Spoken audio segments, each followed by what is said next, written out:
یہ تو شاہد صاحب میں عرض کر رہا ہوں کہ اگر ہم قاضی فائزی صاحب کی ججمنٹ پڑھیں تو انہوں نے یہ لکھا ہے کہ یہ سارا کیا ہوا جی، اور اس میں انہوں نے نام لکھا ہے ایک ٹی وی چینل، اس ٹی وی چینل نے سپورٹ کیا دھرنے والوں کو، شیخ رشید نے سپورٹ کیا، اعجاز الحق نے سپورٹ کیا، پی ٹی آئی نے سپورٹ کیا، اور اس کے بعد انہوں نے 2 ٹی وی چینلز کا نام لکھا ہے، ایک جیو کا اور ایک ڈان کا، کہ ان کے ساتھ زیادتی ہوئی، یہ غیر اعلانیہ سینسرشپ کا شکار ہوئے اور بعد میں پھر سارے میڈیا پر پابندی لگی۔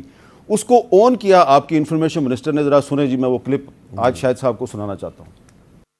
آپ لوگوں کے دل بھی جانتے ہیں کہ اس دن کیا ہو رہا تھا اور کچھ ٹی وی سکرینز کے اوپر کیا دکھایا جا رہا تھا، اور جس وقت میں نے یہ فیصلہ کیا کہ اس کو بند کرنا چاہیے، اس وقت تمام ٹی وی چینلز، میرے پاس ریکارڈ بھی موجود ہے، لائیو آپریشن دکھا رہے تھے۔ لیکن جیسے میں نے پہلے کہا کہ بہت ہی مشکل اور تکلیف دہ فیصلہ تھا میرے لیے، لیکن میں نے پاکستان کے نیشنل انٹرسٹ میں یہ فیصلہ کیا۔ پاکستان کے نیشنل انٹرسٹ میں پابندی لگا دی تمام ٹی وی چینلز پہ۔ جو مریم اورنگزیب صاحبہ کا موقف ہے وہ قاضی فائزی صاحب کی ریٹن ججمنٹ کی کنٹراڈکشن ہے۔ انہوں نے صرف ایک ٹی وی چینل کو ذمہ دار قرار دیا۔ چلو دیکھیں، یہ تو بعد میں فیصلہ ججمنٹ لکھی گئی نا، یہ تو موقع کی بات کی ہے مریم صاحبہ نے، جو وزیر تھی میری۔ اچھا، اگر ہم سے غلطی ہوئی ہے ہم اس غلطی کو مانتے ہیں، لیکن اس وقت یہ فیصلہ تھا، یہ فیصلہ ہوا ہے۔ آپ ان دنوں میں میڈیا سے اتنے خوش نہیں تھے ذاتی طور پر؟ نہیں، میں میڈیا سے کبھی ناخوش نہیں ہوا۔ اچھا، اس کی یہ ایک بڑی وجہ ہے، آپ جانتے ہیں وجہ کیا ہے۔ میں نے شاہد صاحب کا ان دنوں میں انٹرویو کیا تھا، شاہد صاحب وزیر اعظم تھے۔ شاہد صاحب کے کیا جذبات تھے میڈیا کے بارے میں بطور وزیر اعظم، ذرا سنیں۔ اٹھ کے آپ اخبار پڑھتے ہیں یا نہیں پڑھتے؟ جی، یہ میں نہیں کہوں گا، لیکن میں سی این این اور بی بی سی ضرور دیکھتا ہوں 15 منٹ جی، اچھا، تاکہ دنیا سے آگاہی ہو جاتی ہے۔ اچھا، آپ سی این این اور بی بی سی ضرور دیکھتے ہیں، بہت اچھی بات ہے۔ پاکستانی ٹی وی چینلز نہیں دیکھتے آپ؟ نہیں، پاکستانی ٹی وی چینل نہیں۔ اچھا، جو پاکستان کے ٹی وی چینلز ہیں وہ نہ دیکھنے کی کوئی خاص وجہ ہے؟ ایک تو وقت کی کمی ہے، یعنی میں وقت نہیں ملتا ٹی وی وغیرہ دیکھنے کا، اور دوسرا میں دفتری اوقات میں یا دفتر کے اندر ٹی وی کے ہونے کا بڑا سخت مخالف ہوں۔ اچھا، بالکل، کہ دفتر میں ٹی وی کی کوئی جگہ نہیں۔ آپ کے پرائم منسٹر آفس میں ٹی وی کی کوئی جگہ نہیں؟ نہیں، دفتر ہم نے ہٹا دیے ہیں ٹی وی۔ تو ہم نے دکھا بھی دیا کہ ٹی وی چینل کی وہاں پہ جگہ نہیں، لیکن آپ نے میں یہی کہہ رہا ہوں کہ اگر 12 گھنٹے آپ دفتر میں کام کریں، 10-12 گھنٹے، 6-8 گھنٹے آپ سو لیں، کچھ کھانا بانا بھی کھائیں، تو ٹی وی کی جگہ پھر نہیں۔ لیکن آپ نے بڑے ہی خوبصورت پیرائے میں، کیونکہ آپ بڑے تجربہ کار سیاستدان ہیں، آپ نے کہا سی این این اور بی بی سی جو ہے وہ دیکھ لیتا ہوں، پاکستانی ٹی وی چینل نہیں دیکھتا۔ اس سے لگ رہا تھا کہ آپ بھی کافی تھوڑے سے آپ کو پرابلم تھی پاکستانی ٹی وی چینل۔ مجھے کوئی پرابلم نہیں ہے۔ یہ میں سر اس لیے پوچھ رہا ہوں شاہد صاحب کہ اگر آپ سمجھتے ہیں کہ اس وقت پاکستان میں صورتحال وہ نہیں ہے جو ہونی چاہیے، تو اس وقت میڈیا کو بھی بہت سے مسائل کا سامنا ہے۔ جی ہے، بالکل ہے، بالکل ہے۔ تو وہ آپ کے دور میں بھی تھے، آپ وزیر اعظم تھے، ہم پر پابندیاں لگیں، پھر تحریک انصاف کی حکومت آئی، پھر پابندیاں لگیں، تو ابھی بھی وہی تقریباً تسلسل چل رہا ہے اور انسانی حقوق کی بھی وہی صورتحال ہے۔ تو آپ اگر سمجھتے ہیں کہ ایک نئی پولیٹیکل پارٹی آئے گی تو یہ جو پاکستان کے آئین میں انسانی حقوق اور فریڈم آف ایکسپریشن کے لیے جو ضمانتیں دی گئی ہیں، کیا وہ پارٹی ان کو بحال رکھے گی؟ یہ ہر پارٹی کے لیے لازم ہے جی۔ کوئی پارٹی جو یہ جمہوری ہو اور آئین کے مطابق کام کرے، اس کے پاس کوئی چوائس نہیں ہے۔ ہمارے ملک میں ایک یہ رواج بن گیا ہے کہ میڈیا کو یہ بتائیں، میڈیا سے یہ کہلوائیں، میڈیا سے یہ کروائیں، یہ نہ کروائیں۔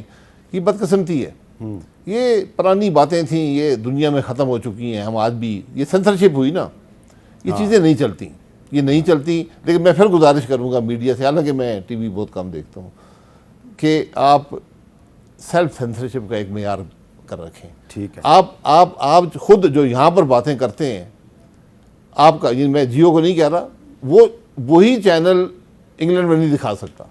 ہاں بالکل، فیصلے اس کے خلاف ہوئے ہیں۔ یہ آپ کی بات کہیں خرابی تو ہے نا ایک۔ اور یہ جب میں پرائم منسٹر تھا، ہم نے بڑی ایک انگیجمنٹ رکھی مالکان سے بھی اور دوسرے لوگوں سے بھی، اور مریم صاحبہ نے بھی۔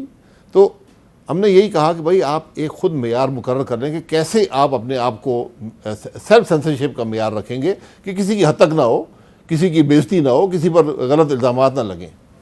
اچھا، اب یہ بتائیں کہ جو نواز شریف صاحب نے جو بات کی ہے کہ جنرل باجوہ اور جنرل فیض حمید اور ثاقب نثار اور آصف سعید کھوسا ان لوگوں کا احتساب ہونا چاہیے، آپ کے خیال میں انہوں نے درست بات کی ہے؟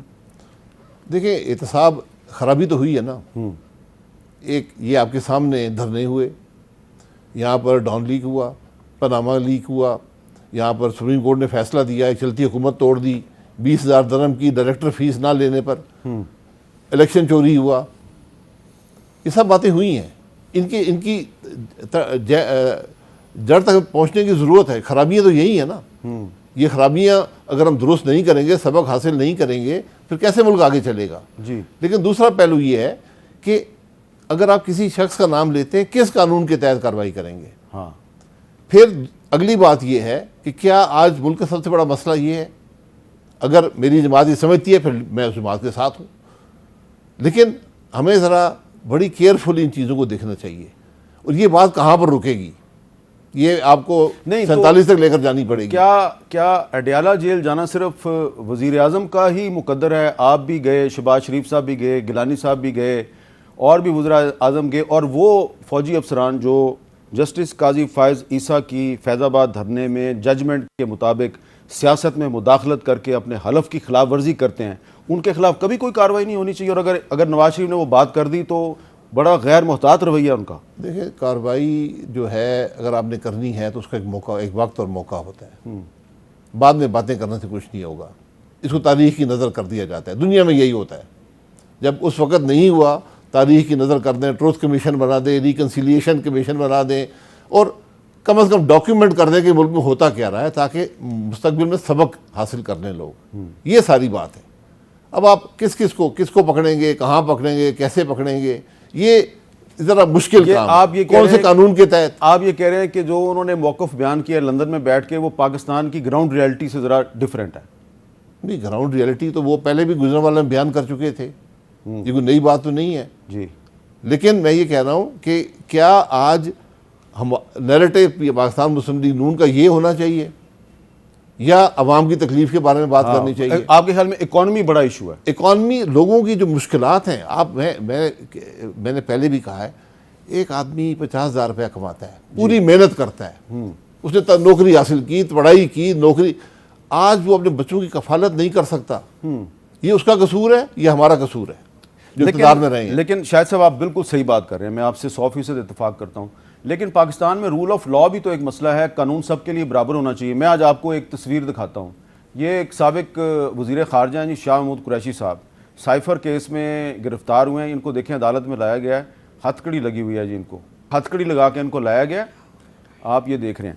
اور ایک سندھ کا علاقہ ہے خیرپور کے قریب، رانی پور، وہاں پہ ایک بچی جو ہے اس کو قتل کیا گیا. اس قتل کا جو ملزم ہے اس کا نام ہے جی فیاض شاہ. فیاض شاہ کو کیسے لایا گیا ہے عدالت میں، ذرا یہ دیکھیں. یہ نہ اس کو ہتھ کڑی لگی ہوئی ہے اور اس کے ہاتھ میں موبائل پکڑا ہوا ہے، اور شاہ محمود قریشی صاحب کو بختر بند گاڑی میں لایا گیا ہے، اس کو نارمل پولیس جیپ میں لایا گیا ہے. ایسے لگ رہا ہے کہ یہ جو ہے نا کسی کوئی وی آئی پی ہے اور اس کو اس میں لایا گیا ہے وی آئی پی انداز میں. تو شاید صاحب یہ ہے وہ چیز. آپ کا اختلاف ہوگا شاہ محمود قریشی سے، لیکن وہ سیاسی قیدی ہے، اس کو ہتھ کڑی لگ سکتی ہے، بالکل غلط بات. قتل کے ملزم کو نہیں لگتی. یہ بالکل غلط بات ہے، یہ نہیں ہونا چاہیے. اس لیے میں نے آپ سے پوچھا تھا. میں نے یہ پہلے دیکھیں، میں یہ کہہ رہا ہوں وہ خرابیاں دور ہوں گی. اصل پرابلم تو آپ نے حل کرنا ہے نا. لیکن وہ آپ کو حالات اور جو حقائق ہیں ان کو سامنے رکھ کر کرنا پڑے گا. اچھا، ہماری حکومت بھی 16 مہینے رہی ہے نا. اگر ہم نے کچھ کرنا تھا تو اس وقت یہ پروسیکیوٹ کر لیتے، جن اشخاص کا بھی ہم نام لیتے ہیں. لیکن اب جو ہے آپ نے ملک کے مسائل کو حل کرنا ہے اور سب نے مل کر کرنا ہے. یہ جو معاملہ ہے شاہ محمود قریشی والا، یہ چیزیں نہیں ہونی چاہیے. یہ ماضی میں بھی ہوئی ہیں، یہ بہت غلط بات ہے. سیاسی لیڈر کو آپ کی اس طرح اس کی حد تک نہیں کر سکتے. وہ مجرم نہیں ہے، ابھی ملزم آپ نے بنایا ہے.